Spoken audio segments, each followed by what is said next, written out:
جی السلام علیکم دوستو، میں ہوں محمد اجاز خان۔ آج میں نے بات کرنی ہے عالم کفر کے حامیوں سے اور عالم اسلام کے حامیوں سے۔ بات کچھ یوں ہے کہ فنا فی الرسول علامہ حافظ خادم حسین رضوی صاحب رحمۃ اللہ علیہ ہمارے درمیان نہیں رہے، تو عالم اسلام اس بات پہ افسردہ ہے اور عالم کفر خوش ہے۔ تو سب سے پہلے میں عالم اسلام کے افسردہ لوگوں سے بات کرنا چاہوں گا جو اس بات پہ دکھی ہیں کہ ان میں علامہ خادم حسین رضوی جیسی آواز جو اس وقت ہمیں چھوڑ کر چلی گئی ہے۔ علامہ صاحب نے بے شک جو کام کیا ختم نبوت، ناموس رسالت اور اسلام کے لیے اور عالم اسلام کے لیے، اس میں کوئی دو رائے نہیں ہے کہ وہ ہر بندے کے بس کی بات نہیں ہے، لیکن وہ امت کو اس طرح بیدار کر کے گئے ہیں۔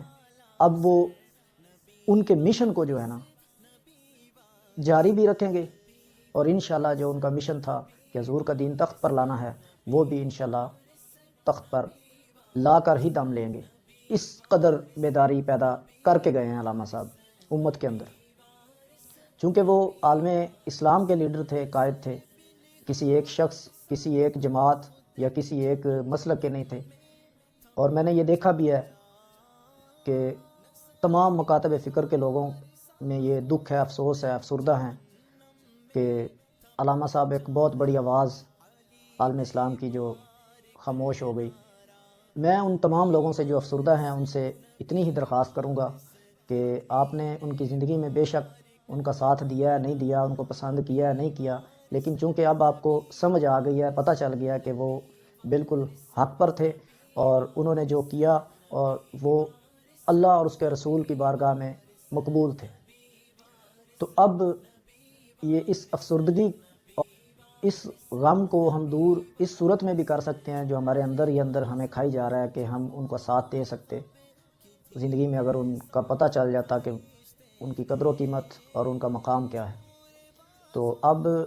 ان کے مشن کو جو ہم آگے لے کر اگر چلیں اور ان کا جو خواب تھا ایک، اس کو پورا کریں، تکمیل تک پہنچائیں، وہ یہی تھا کہ حضور کے دین کو تخت پر لانا ہے اور دنیا کے اندر اسلام کو نافذ کرنا ہے۔ تو اگر آپ لوگ جن کے حوالے وہ اپنے اس مشن کی باغ دوڑ دے کر گئے ہیں، ان کا ساتھ دیں، کندھے کے ساتھ کندھا ملا کر ان کے ساتھ چلیں اور پوری قوت اور ہمت اور طاقت سے ان کا ساتھ دے کر اگر حضور کا دین پاکستان میں بھی تخت پر لے آئیں اور پورا دنیا کے اندر عالم اسلام جو ہے وہ اپنی اسی پاور میں آ جائے، اسی مقام میں پہ آ جائے جو اسلام کا اور مسلمانوں کا پہلے تھا، تو یقیناً ہم جو ہمارے اندر افسردگی ہے، جو غم ہے، دکھ ہے کہ ہم ان کی زندگی کے جو لمحات تھے، جو جتنے بھی سال وہ ہمارے درمیان رہے، ان کا ساتھ دیتے، یہ جو پریشانی ہے یہ ختم ہو سکتی ہے اور اطمینان ہو سکتا ہے ہمارے دلوں کو اگر ان کا یہ خواب پورا کر لیں۔ دوسری بات میں عالم کفر کو یہ بتا دینا چاہتا ہوں، جو اب تحریک لبیک یا رسول اللہ پاکستان کے نئے امیر بنے ہیں، وہ ان کے بیٹے ہیں۔ پہلی بات وہ ان کا خون ہے، اور دوسری بات یہ ہے کہ یہ کبھی گمان بھی نہ کرنا تم لوگ کہ خادم رضوی صاحب چلے گئے ہیں تو اب یہ نیچے آ جائیں گے، اپنے مشن سے ہٹ جائیں گے، یہ تحریک ادھر ادھر بکھر جائے گی۔ ہم نے صرف لیڈر بدلا ہے، ہمارا صرف قائد بدلا ہے، مشن ہمارا وہی ہے۔ اور جو بھی عالم کفر کے اندر جتنے بھی عناصر ہیں جو اس خوش فہمی میں ہیں کہ خادم رضوی صاحب چلے گئے ہیں تو اب ہم اپنے مشن میں کامیاب ہو جائیں گے، تو یہ تمہاری بھول ہے۔ یہ میں بتا رہا ہوں تمہیں کہ اب جو طاقت ابھر کر سامنے آئے گی نا تمہارے، یہ تمہیں پتہ بھی نہیں ہے۔ کیونکہ تمہیں صرف مان ہے اپنے ڈالروں پہ یا اپنی طاقت پہ جو ظاہری طور پہ نظر آتی ہے، ہمیں اس کی کوئی پرواہ نہیں ہے۔ ہم اللہ اور اس کے رسول کی دی ہوئی روحانی طاقت کے ساتھ ہی چلتے ہیں اور اسی طاقت پہ ہمیں بھروسہ ہے۔